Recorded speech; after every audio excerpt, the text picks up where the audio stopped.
मधुकैटभविध्वंसी विधात्री वरदे नमः।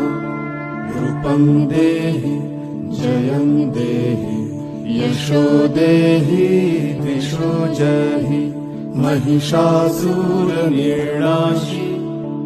भक्तानां सुखदे नमः।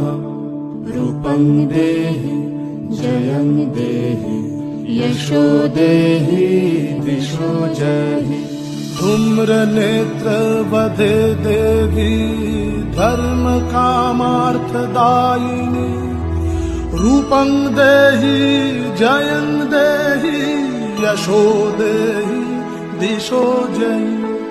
रक्तबीज वधे देवी चंडमुंड विनाशिनी दिशो जहि।